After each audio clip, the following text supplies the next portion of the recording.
در نهایت کسانی پدرم را کشتند که سالها به آنها خدمت کرده بود. میبینی مکسیمیلیان، پس از 20 سال قاتل تو به مجازات رسید.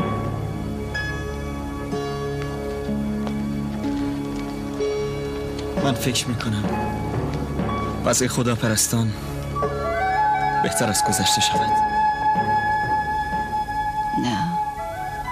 نه پسرم، همانطور که در زمان آنتونیوس به ظاهر مقدس فرقی نکرد، در زمان مارکوس اورلیوس هم تغییر نخواهد کرد.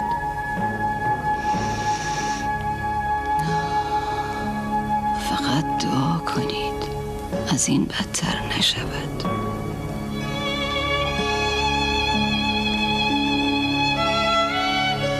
ای خدا، آیا روزی وضع مؤمنین از این بهتر خواهد شد؟ ما در این راه کشته های بسیار داده و سختی فراوانی تحمل کردیم.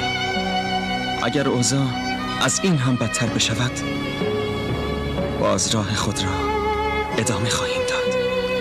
پس از مرگ دقیانوس، هرج و مرج و ناامنی تمام منطقه را فرا گرفت و هر کس در گوشه ای سر به شورش برداشت. هلن و پسرش ارکمید فرصت را غنیمت شمرده در ادامه راه جوانمردان غار انجلوس به تبلیغ یگانه پرستی پرداختند. آنان در اجتماعات گوناگون حاضر شده و راه صلاح و رستگاری را به مردم می‌آموختند تا آنکه پیمانه عمر هلن، همسر وفادار و با ایمان مکسیمیلیان نیز به آخر رسید و در بستر احتضار افتاد. ارکمید پسرم، عروس مهربانم، نوه خوبم دیوید، خوشحالم از اینکه زمانی راهی سفر آخرت می شوم که ایمانم بجاست. بگذارید حقیقتی را برایتان اعتراف کنم. من تا به حال نتوانستم مرگ همسرم را باور کنم. همیشه منتظر بازگشت او بودم. نمیدانم چرا. از شما تقاضا دارم مرا در پای کوه آنجلوس دفن کنید. میخواهم نزدیک او باشم. ولی مادر، شما حالتان... سخنم را قطع نکن. فرصت کم است. تقاضای دیگرم این است که به راه همسرم و دیگر موحدی که در این راه جان باختند وفادار بمانید. یقین بدانید که پیروزی نهایی با حق است.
امپراتوری مارکوس اورلیوس جانشین آنتونین 20 سال طول کشید. در زمان حکومت او گالوس پیر که بیش از 100 سال از عمرش می‌گذشت به صلیب کشیده شد. امپراتور مارکوس اورلیوس با آنکه از جانب شرق و غرب مورد تهاجم بود، هیچگاه از سرکوب خداپرستان غافل نگشت. با سرنگونی امپراتور مارکوس، کمد تخت او را تصاحب کرد و چند صباحی بر روم فرمان راند. زمانی که کمد در روم به دست امپراتوری دیگر به قتل رسید، ارکمد نیز در فیلادلفیا در حال احتضار بود. او به هنگام مرگ به فرزندش وصیت کرد که همواره یاد جد شهیدشان ماکسیمیلیان و دیگران را زنده نگه دارند و بر صراط مستقیم پایدار بمانند و با بت پرستی ستیز کنند. با قتل کمد اوضاع امپراتوری سخت آشفته شد. در چنین هرج و مرجی تعقیب و تعذیب خداپرستان به فراموشی سپرده شد. اما آرام آرام بحث های مسیحیان به کوچه و بازار کشیده می شود و روز به روز بر پیروان پیامبر ناصری افزوده می گردد. کلیساها به سرعت علنی و متعدد می گردد. اما با کمال تأسف مبلغین مسیحی برای آنکه بتوانند پیروان بیشتری را جذب کنند، در مقابل عقاید انحرافی رومیان تسلیم شده بسیاری از عقاید آنان را میپذیرند و انحرافی ریشه‌ای را در دین مسیح به وجود میآورند. خداپرستان حدود نیم قرن در آرامش نسبی ایام را سپری میکنند تا آنکه تقدیر دیهیم سلطنت را به داسیوس میسپارد. دوباره قتل و شکنجه و خون و آتش همه جا را فرا میگیرد. ولی داسیوس 2 سال بیشتر دوام نمی آورد و به دست والریان سرنگون می گردد. دوران والریان از سیاه‌ترین سالهای تاریخ پیروان مسیح است. خداپرستان بسیاری در پای خدایان اولمپ قربانی می شوند. اما تقدیر والریان را نیز مانند اسلافش بر تخت جاودانه نمی خواهد. شاپور ساسانی سپاهی نیرومند از ایران فراهم کرده به مرزهای روم حمله ور می شود. جنگ میان والریان و شاپور بار دیگر خداپرستان را به دست فراموشی می سپارد. لشکر روم از ایران شکست خورده و والریان اسیر شاپور می گردد. مرگ والریان همراه با آرامشی طولانی برای خداپرستان است. تشکیلات آنان حتی از ایام پیش از داسیوس هم منسجم‌تر می‌گردد. کلیسای روم نفوذش را توسعه می‌دهد و ماتران اعظم روم به لقب پاپ یعنی پدر ملقب می‌گردد. امپراتوران یکی پس از دیگری می‌آیند و می‌روند و خداپرستان روز بیشتری می‌یابند و سرانجام 200 سال پس از زمان ماکسیمیلیان و دوستانش امپراتور کنستانتین نیز به دین مسیح در می آید و بدینسان 3 قرن پس از حضرت مسیح علیه السلام همه امپراتوری روم در برابر آیین جدید سرفرود می آورند. فیلادلفیا 300 سال بعد.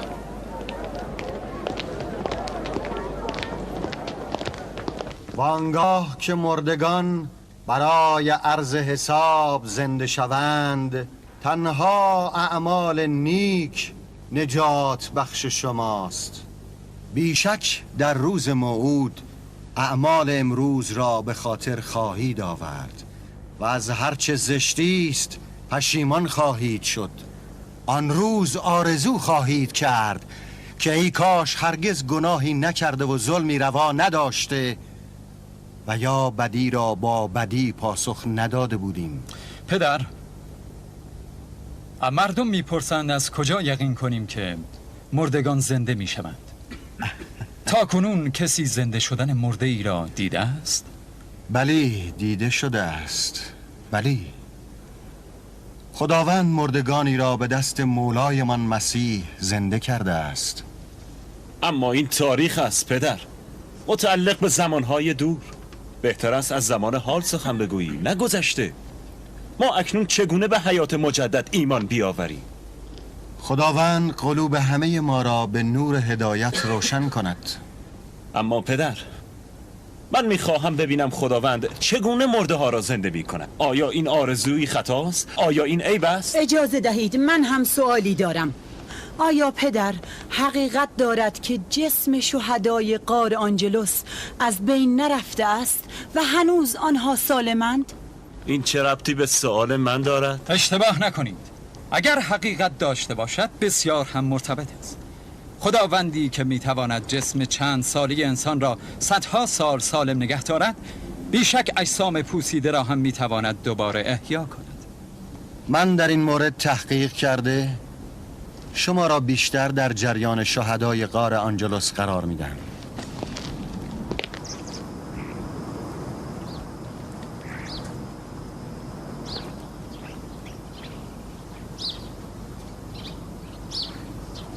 خداوندا بر ما رحمت آور و نور پرتلالوت را بر فاران بتابان، پرتجلی تر از آن که بر سایر تابیدی و با شکوه تر از آنچه بر هوریس درخشیدی. پدر بزرگ، ما معنی سایر را می‌دانیم. کویی است که نور خداوند در آنجا به مولای ما مسیح تابیده است، درست است؟ آفرین، همینطور است. هوریس کوه حضرت موسی است که خداوند در آنجا با ایشان تکلم نمود، همینطور است؟ کاملا، آفرین. اما شما نام فاران را هم بردید. تا کنون نام فاران را نشنیده بودیم.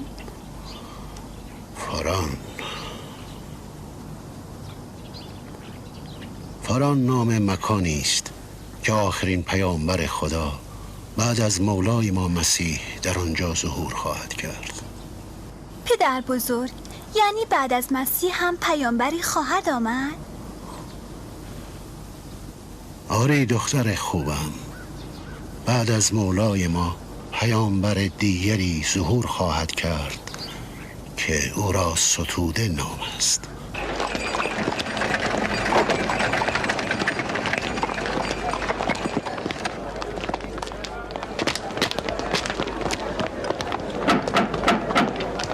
پدر بزرگ، مسیح کی خواهد آمد؟ نمیدانم، اما میدانم که پیروان او بهترین مردمان هستند. جناب آریوس، پدر فیلوس آمدن. بگویید تشریف بیاورند. خب، پدر فیلوس با من کار دارد. برای امروز دیگر کافی است. فردا باز شما را خواهم دید. حالا برم. تا روزی دیگر و داستان دیگر.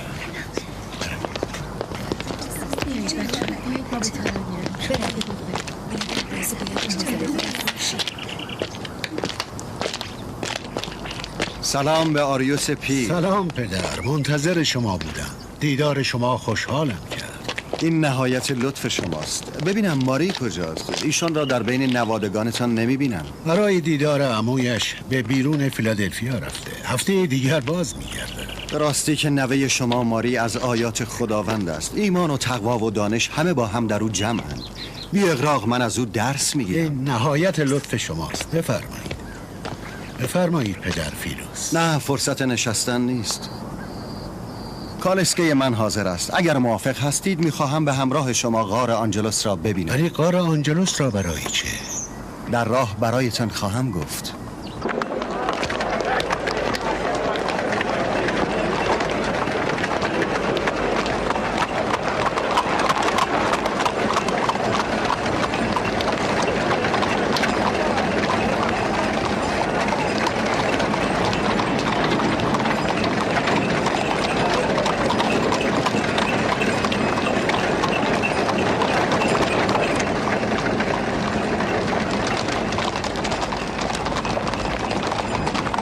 عجیب است که شما تا کنون به رقیم و کوه آنجلوس نرفتید.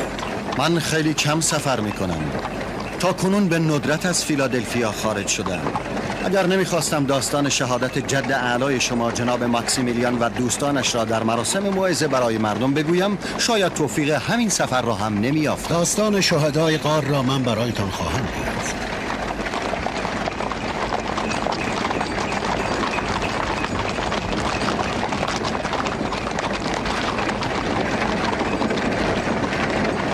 خاندان ما سینه به سینه این داستان را برای یکدیگر نقل کرده و آن را حفظ نمودند. چیزی از راه نمانده. آن کوه آنجلوس هست. من احساس میکنم اینجا را میشناسم. قبلا اینجا را دیدم. ولی شما فرمودید قبلا اینجا نیامدید. همینطور است.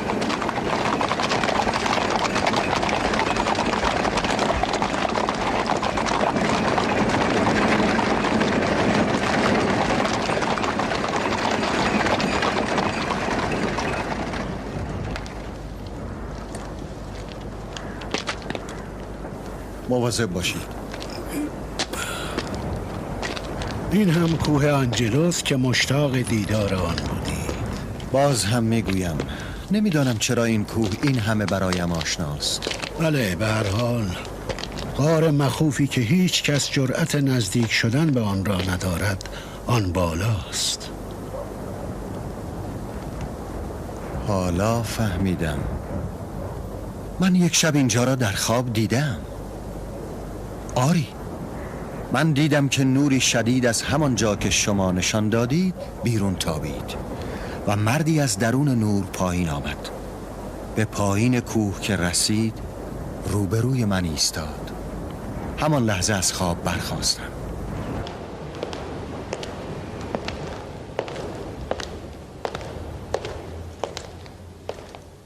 جناب عدنان، مطران اعظم منطقه فیلادلفیا.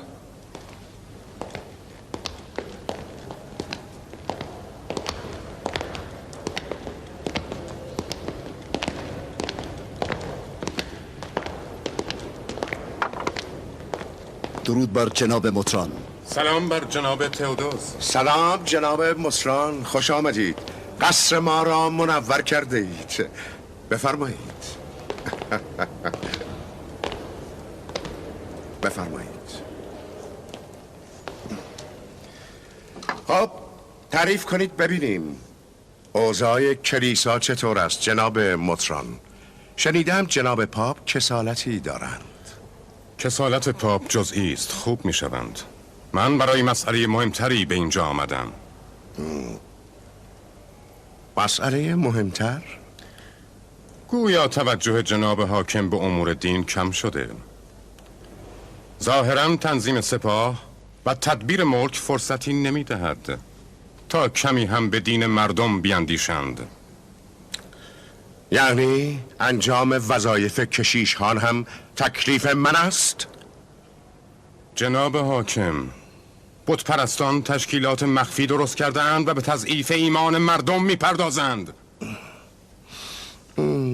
مثلا چه کار می کنند؟ شبهه ایجاد می کنند. به عنوان مسیحی به کلیساها می روند و سوالات عجیب و غریب می کنند. زیرکان سفسطه به وجود می آورند و فرزندان خدا را به شک می اندازند. از جناب مطران نماینده محترم پاپ عجیب است. از من چه کاری ساخته است؟ جواب شبهه را جناب مطران باید بدهد، نه من.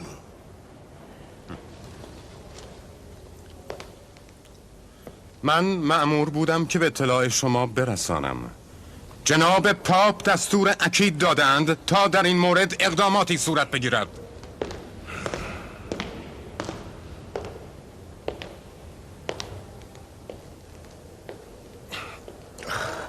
دستور اکید دادند.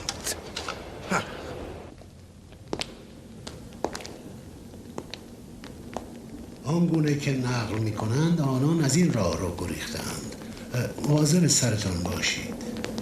اینجا خیلی تمیز است جناب آریوس. من همیشه اینجا را تمیز نگه می‌دارم. شاید باور نکنید، ولی گاهی وقتها در این راه رو قدم میزنم.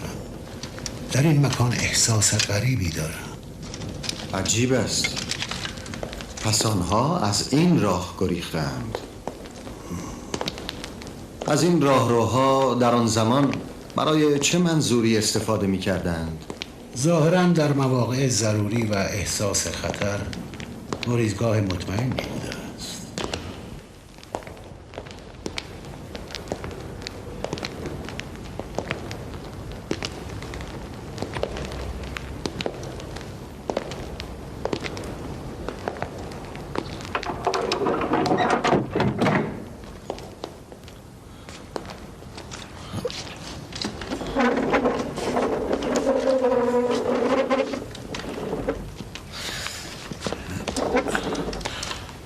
در آن زمان هم این کتابخانه وجود داشته است؟ اکثر این کتاب ها از همان زمان مانده است. اینطور که نقل می کنند جناب ماکسیمیلیان بسیار اهل مطالعه بوده است. این جالب است. شما در مورد جناب ماکسیمیلیان چیزهای زیادی می دانید. بنشینید. ایشان غلامی داشتند به نام گالوس. او حتی جزئیات زندگی اربابش را به خاطر علاقه زیادش به جناب ماکسیمیلیان برای نسل بعد تعریف کرده است. و نسل بعد برای نسل بعد.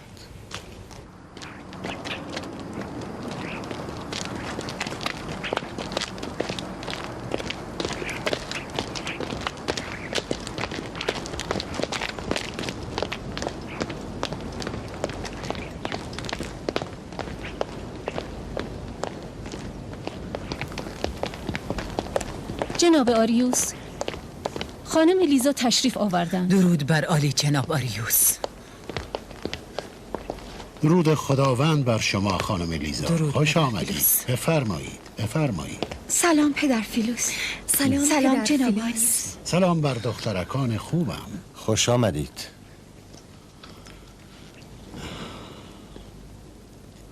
خانم لیزا از بستگان نزدیک ما هستند. من همیشه ایشان را با دخترهایشان در کلیسا میبینم. راستش را بخواهید من گمان میکنم که اینها دیگر دختران مؤمنی نیستند. فکر میکنم خانم لیزا اشتباه میکنند. مگر چه اتفاقی افتاده؟ میدانید تا کنون این همه در زندگی پریشان نبودم. یا مریم مقدس خودت کمک کن. چی شده لیزا؟ تو خیلی مضطربی. من سعی کردم دخترانم را از کوچکی مسیحیان مؤمنی تربیت کنم و نگذاشتم با هر کسی رفت و آمد کند. ولی اخیراً چگونه بگویم؟ اخیراً حرفایی میزنند که کفرآمیز است. یا شاید من اینطور فکر میکنم. برای همین جا آمدم تا شما کمکم کنید. چه شده دخترها؟ بیایید اینجا بنشینید.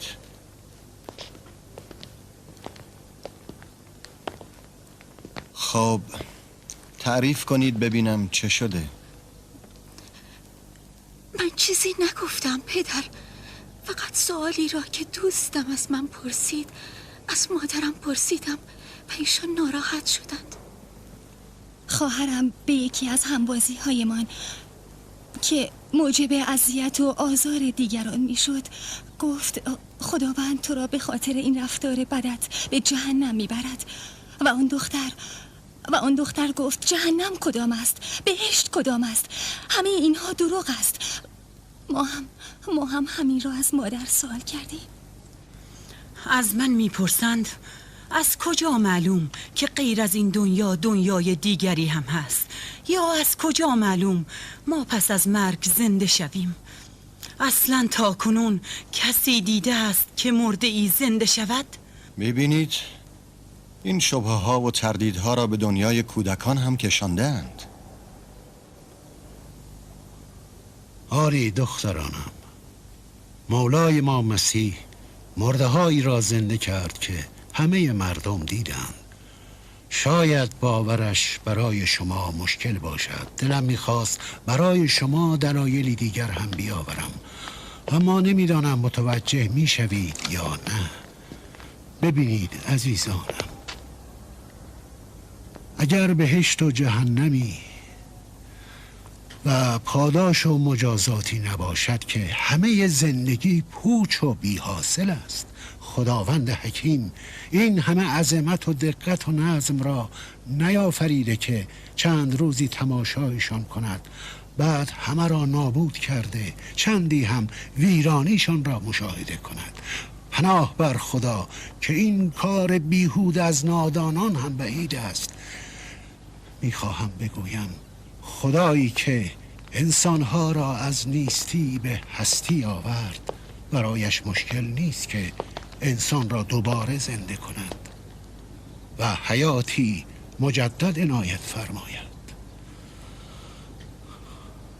نمیدانم شما اینها را درست متوجه میشوید یا نه؟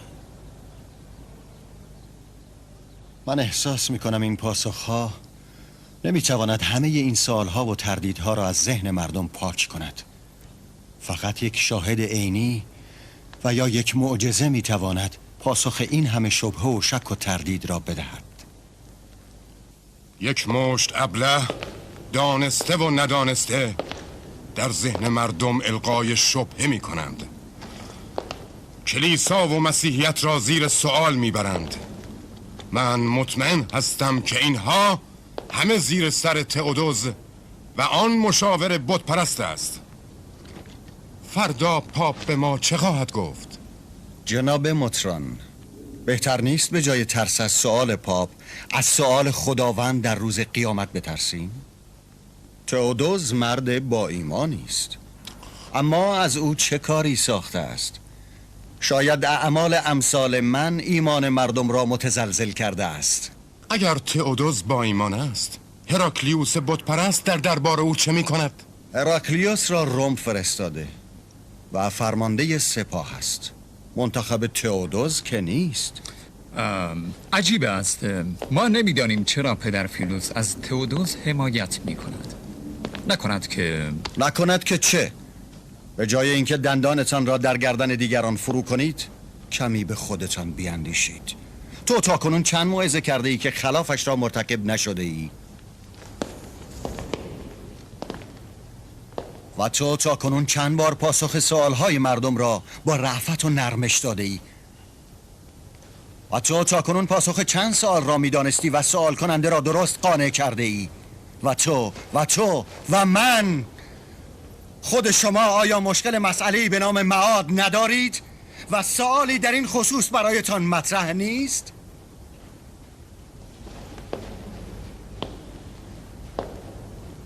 بیایید در این امور از خداوند استمداد بطلبیم. بس کن فیلوس، کافیست. کشیش کلیسای ما که این گونه اهانت کنند چه توقع از دیگران؟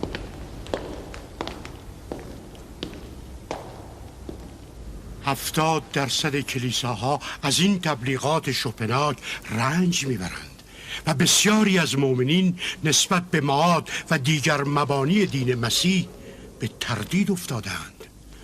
هنوز برای ما مشخص و معلوم نیست انگیزه کسانی که به این امور دامن میزنند چیست. کاملا معلوم است ما خود را به تقافل زدیم. جنگ بین پیروان خدا و شیطان همیشه بوده و خواهد بود. عالی جناب تئودوس، پیروان شیطان کدامند؟ بسیاری از آنها مسیحی اند و به تردیدها دامن میزنند. این دیگر از همه بدتر است.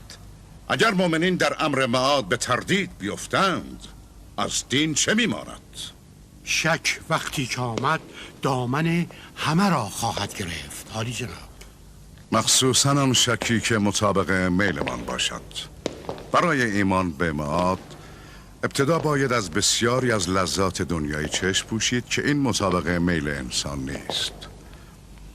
مطران نماینده پاپ ما را تحت فشار گذارده که کاری بکنیم، اما نمیداند که بتخانه ها را میتوان به زور خراب کرد، اما تسخیر دلها به زور ممکن نیست.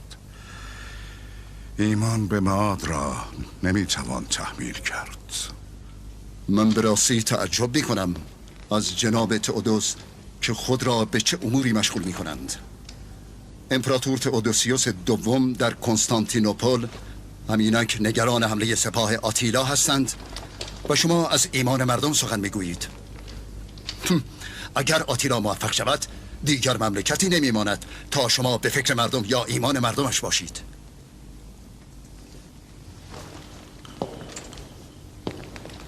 گوش کن جناب هراکلیوس، هر وقت در مورد تجهیز سپاه و لشکرکشی و جنگ سخن گفتیم از تو نظر خواهیم خواست. حال برو.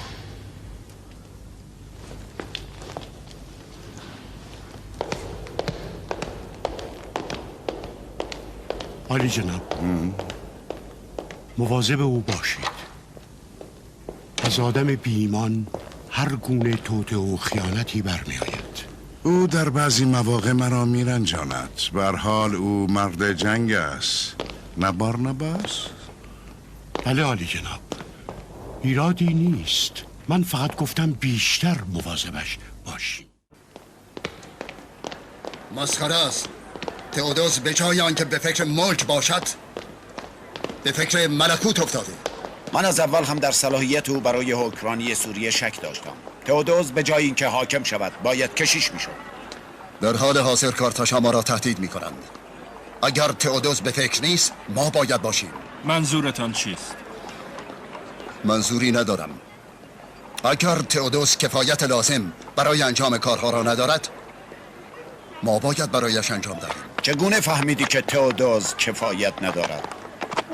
امپراتور هم از این حرفها میزند. آیا او هم کفایت لازم را ندارد؟ امپراتور اعتقاد ندارد و میگوید، اما تئودوس واقعا معتقد است. من معتقدم که این حرفها بیهوده است. با وصف حال هیچ کدام بیکفایتی تئودوس را ثابت این نمی‌کند. بحثا چه فایده ای دارد؟ من فقط گفتم که ما باید به فکر آنچه که تئودوس به فکرش نیست باشیم. همین. برویم.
بیدار شید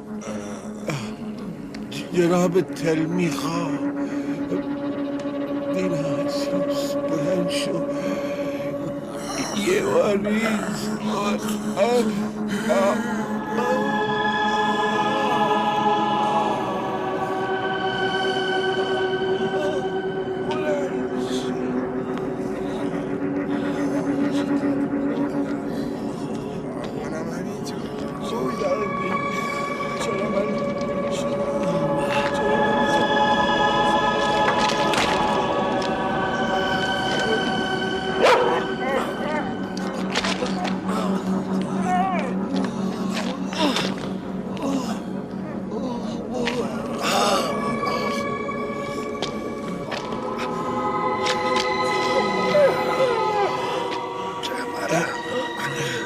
خیلی پاهایم درد میکند. مگر چقدر خوابیدیم که اینقدر احساس خستگی میکنی؟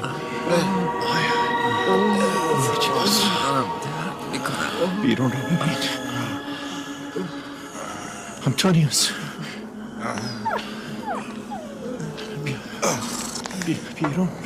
نمیدانم چرا پاهایم راه نمیرود.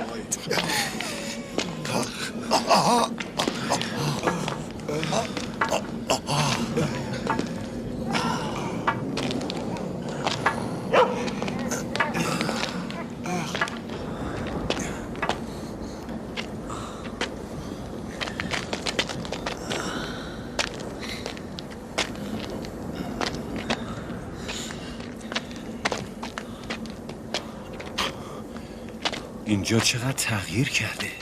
سنگ‌ها رو ببینید.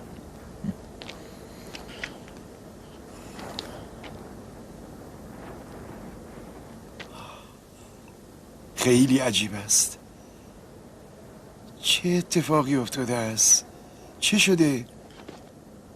اینها چیست؟ این سنگ‌ها اینجا چه می‌کنند؟ صبح که می آمدیم اینها نبودند. یعنی ممکن است ما متوجه نشده باشیم؟ برویم داخل. برویم.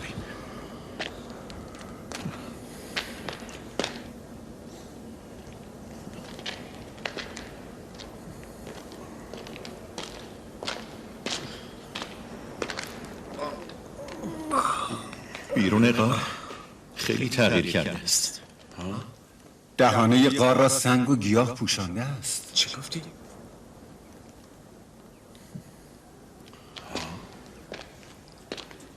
تو نخوابیده ای کمیتریو؟ هنوز از سنگی که صبح به تو زدم ناراحتی؟ آری؟ شما فکر میکنید ما چقدر خوابیده ایم؟ روز از نیمه گذشته، ولی تصور نمی کنم بیش از نصف روز خوابیده باشم. اما من احساس میکنم که بیش از اینها خوابیده ایم. نکند یک شبانه روز در خواب بوده ایم و خودمان نفهمیدیم. نمیدانم. با 2-3 ساعت خواب که نباید این همه گرسنه شویم. شما گرسنه نیستید؟ چرا؟ تا کنون این همه گرسنه نبودم. نکند خوابت میآید کمیتریو؟ ها؟ عالی جان. ما که آمدیم آن سنگ ها آنجا نبود. آن علف ها هم نبود. بله درست است. من هم تا کنون ندیده بودم.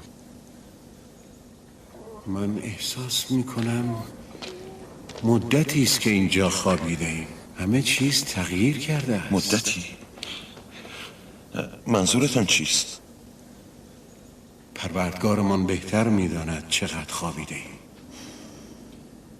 این همه خاک از کجا بر سر و روی ما نشسته؟ خیلی عجیب است. تا به حال چندین بار به اینجا آمدم ولی این سنگ ها اینجا نبودند.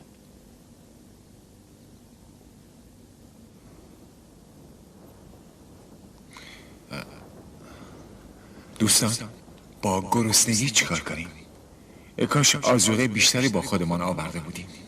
الان بیرون رفتن از اینجا خطرناک است. من میروم. میروم و از رقیم مقداری غذا تهیه میکنم. بسیار خوب، برو. ولی ممکن است مأمورین تاکنون به اینجا رسیده باشند. احتیاط کن. آنتونیوس، بگیر. مشکوک نشوند که این همه غذا را برای چه میخواهی؟ اصلا نگران نباشید، خیلی زود برمیگردم. خدا نگهدار. احتیاط کن. بیا کمتریو، به دنبال من بیا.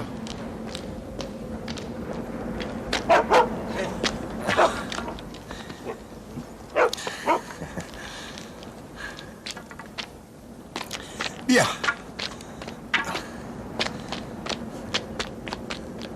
بیا کمتریو.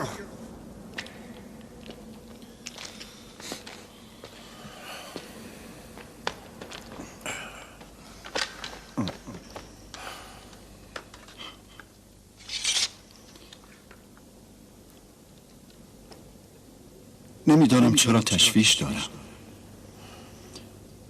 برای آنتونیوس اتفاقی نیفتد.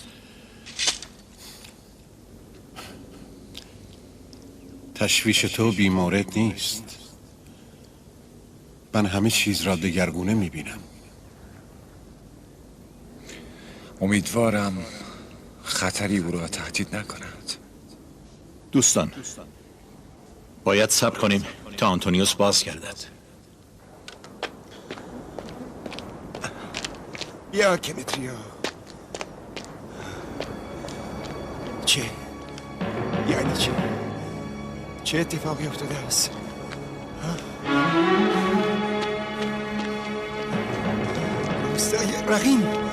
روستای رقیم یک شب نابود شده. عجیب است. خیلی عجیب است کمتریو. بیا.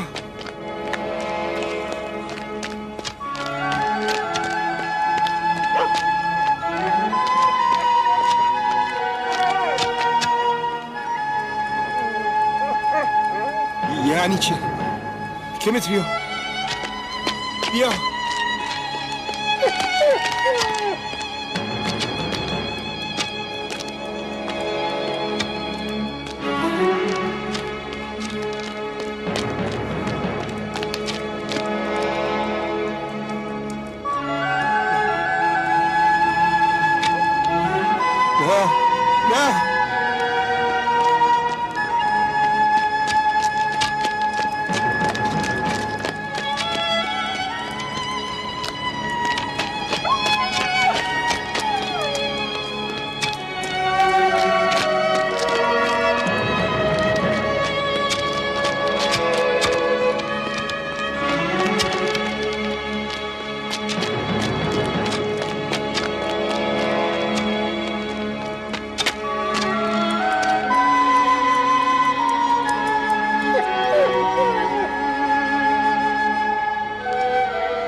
نه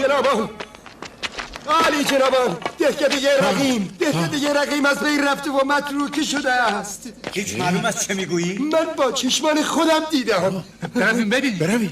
بیایید.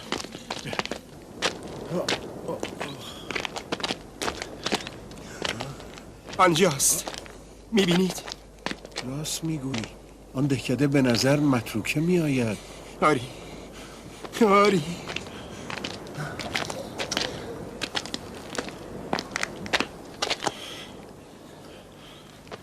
هیچ کس آنجا دیده نمی شود. اصلا دهکده ویران شده. من از نزدیک دیدم. اصلا کسی آنجا نیست. گویی شهر ارواح است. تمامی دیوارها و خانه هایش خراب شده است و متروکه. یعنی چه اتفاقی افتاده؟ چه کسی آنجا را به این روز انداخته؟ از کجا معلوم که کار سربازان دیوکلتیانوس نباشد؟ چرا کار آنها؟ شاید در تعقیب ما به اینجا آمدند و هنگامی که نشانی از ما نیافتند مردم را مورد آزار و شکنجه قرار داده و خانه هایشان را ویران کردند. شاید اگر کسی ما را میدید و به سربازها میگفت آنها دهکده را خراب نمیکردند. باید اتفاق دیگری افتاده باشد. اما چه اتفاقی؟ خدا میداند.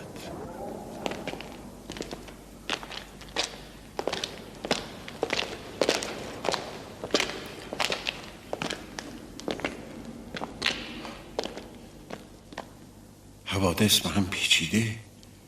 هیچ چیز سر جایش نیست. هیچ چیز سر جایش نیست الا گرسنگی. اول آن را چاره کنید. بسیار خوب. کدامتان پول به همراه دارید؟ من یه سکه به همراه دارم عالی جناب.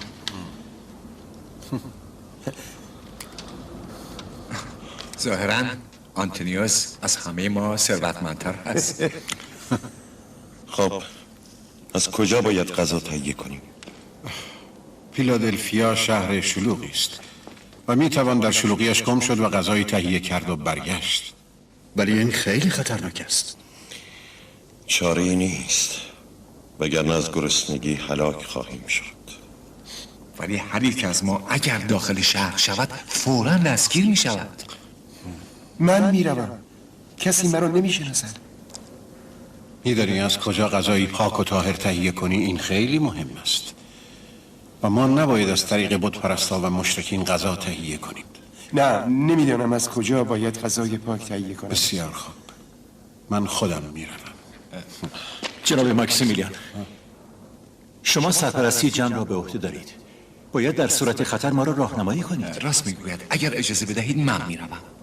نه هرچند کار خطرناکی است اما چاره‌ای نداریم. من میروم.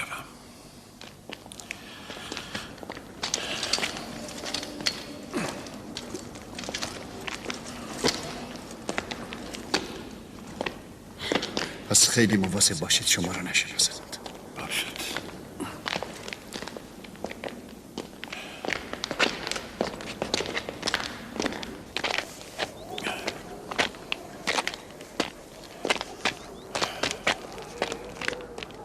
ما نگران شما هستیم جناب مکسیمیلیان. زود بازگردید. سعی میکنم تا قبل از تاریکی هوا بازگردم، وگرنه مجبورم شب را در شهر بمانم.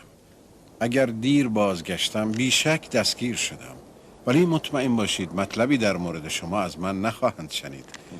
شما می توانید اینجا راحت باشید. خدا حافظ. خدا نگهدار. خدا نگهدار.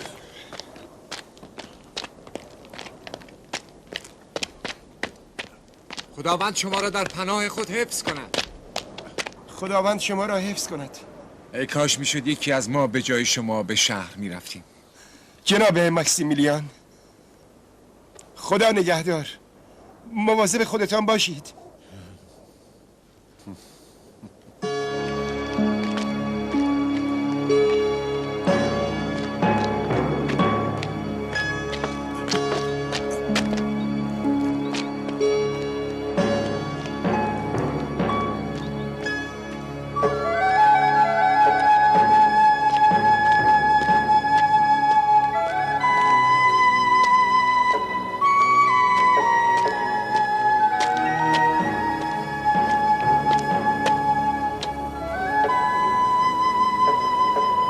این قبر از آن کیست؟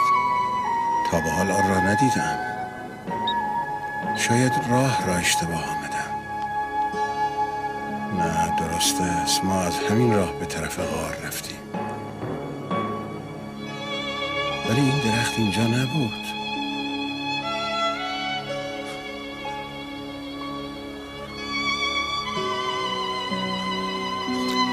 خدایا به تو پناه میبرم.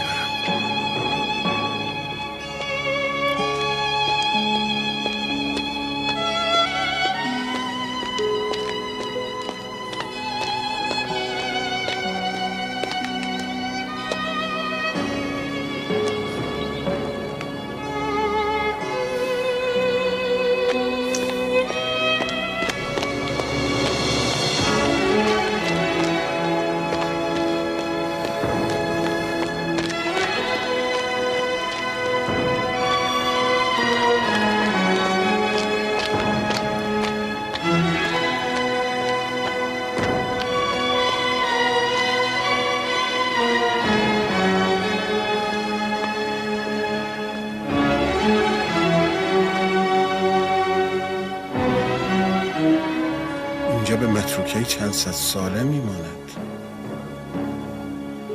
به ویرانه یک شبه.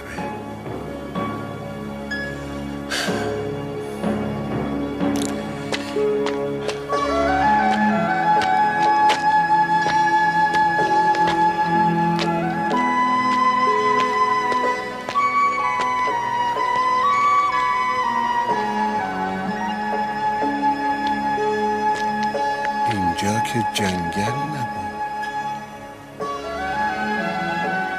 این درخت ها کی رویدند؟ ولی این همان جاده است.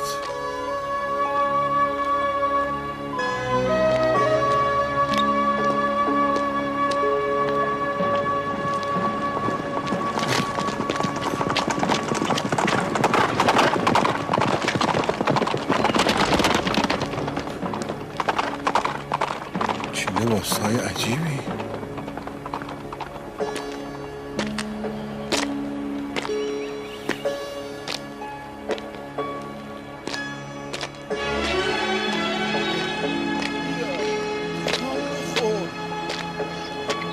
تکان بخور. خیر نمیشه. برو حیوان، برو برو.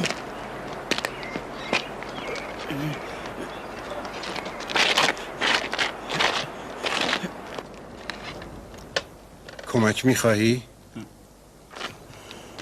خداوند به شما خیر دهد. نمیدانم چرا متوجه چاله ای به این بزرگی نشدم. خداوند؟ مگر تو هم مسیحی هستی؟ آری، مگر اشکالی دارد؟ نه اصلا بسیار هم خوب است.